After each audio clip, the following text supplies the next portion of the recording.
Pak Bibi, di dalam buku ini Anda juga mengungkapkan satu hal yang relatif sensitif, yaitu ketika ada sebuah gerakan tentara dan diduga kuat adalah dari Kostrad.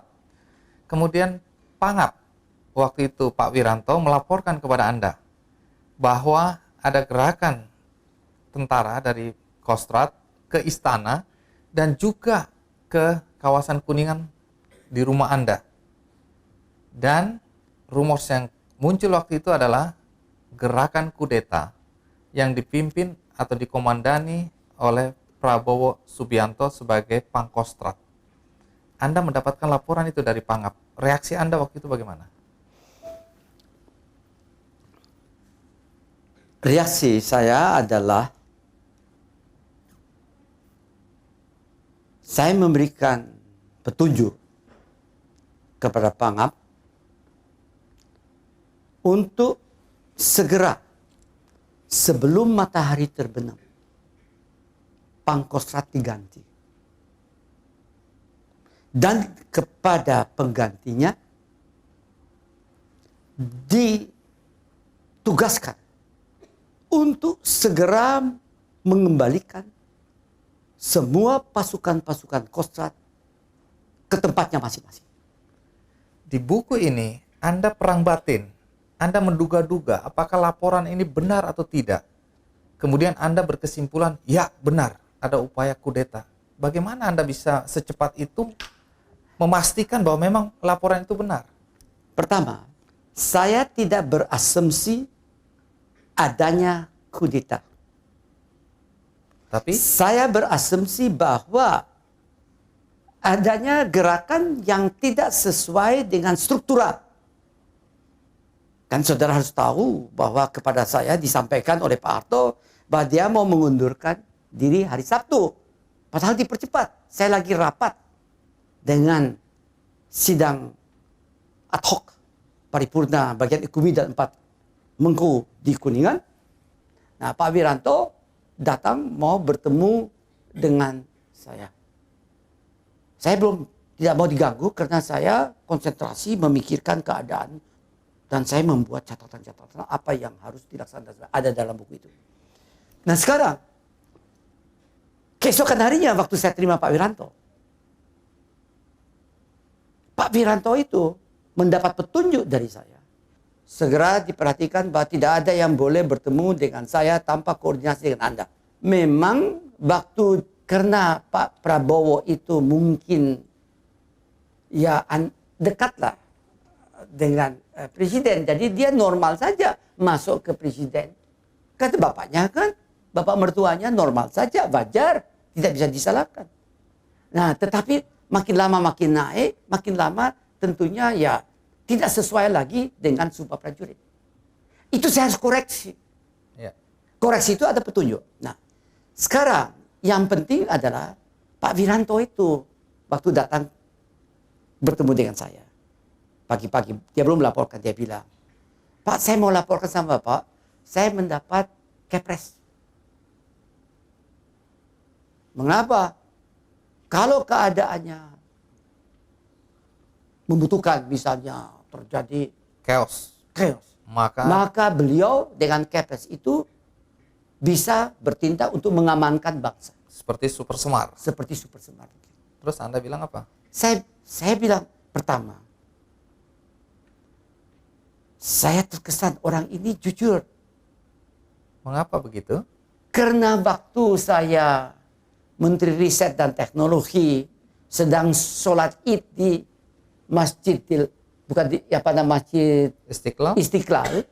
Saya duduk itu dengan para menteri sambil tunggu Pak Harto. Ada seorang muda pakai batik datang dari belakang. Dia bilang, Pak Habibie, saya Wiranto. Saya lihat, Wiranto siapa ya? Karena bekas ajudan Bapak. Oh ya, di mana Anda sekarang? Oh, saya kepala staf dari Pak Hendro di sini. Ya, Jakarta. Ada apa sih Pak? Pak, saya sangat terkesan dengan Bapak mendirikan ICMI. Saya tidak tahu nasib saya bagaimana. Kalau nanti Pak, saya ya harus berhenti atau apa saja terjadi, saya bisa ikut membantu membesarkan melaksanakan tugas itu. Oh, by all means. Itu waktu menghadapi sholat Id. It's okay. Itu saya tidak lupa. Terkesan sekali ya. Sangat terkesan. Nah, berdasarkan itu kesimpulan saya ini, jenderal ini Orang baik. orang baik. Sampai Jujur. sekarang? Sampai sekarang. Perasaan itu masih ada sampai sekarang? Masih. Nggak berubah ya? Tidak berubah. Pak Pak Habibie, sehari kemudian atau beberapa hari kemudian Pak Prabowo datang kepada Anda, dia merasa tersinggung atas pencopotan itu. Dia merasa Anda sudah menghina keluarga Sumitro dan juga keluarga Soeharto. Benar. Bagaimana kejadian? Ya, waktu itu saya baru saja mengumumkan susunan kabinet. Saya masuk ke ruang kerja presiden. Dan saya masuk ruang kerja presiden, tempatnya Pak Harto, di mana saya boleh dikatakan hampir seperempat Hidup abad Anda? masuk ke situ keluar masuk, dan di tempatnya di mana Pak Harto itu duduk, dan saya tahu di mana saya duduk. Saya tidak tahu duduk di mana saya ini. Jadi agak bingung. Karena sekarang mau duduk di tempat Pak Harto, kualat nanti gimana. Jadi saya bikin 2 kali sampai protokol. Pak, silakan duduk. Saya bismillahirrahmanirrahim. Saya duduk. Ya, so what? Saya kan manusia biasa. Terus tiba-tiba datang protokol. Mengatakan, Pak, Pangkostrat mau bertemu dengan Bapak. Saya bisa mengatakan tidak mau. Tapi tidak saya laksanakan. Alasannya juga dengan perasaan. Alasannya pertama, ayah kandung dari Prabowo adalah idola saya. Sejak saya di SMA. Pak Sumitro. Dan saya tahu bahwa keluarga itu sangat intelektual. Dan kedua, Prabowo itu dekat dengan saya idolanya Prabowo. Jadi di dalam hal itu, saya terus berpikir, ya, saya tidak konsekuen ini. Karena menerima tidak ada permintaan, persetujuan dari anu. Tapi saya memberanikan diri untuk mengambil karena alasan tadi itu, plus alasan mungkin ada titipan dari ayah mertuanya. Yang saya mau bertemu tidak bisa bertemu. Begitu kan? Ya. Jadi, saya oke dah, atur saja. Prabowo mengatakan sama saya waktu itu, karena dia bebas yang saya kan, bisa baca situ, tapi dia bilang, Anda ini presiden apa? Naif. Saya jawabnya, masa bodoh. Yang penting saya presidennya, saya menentukan. Finish.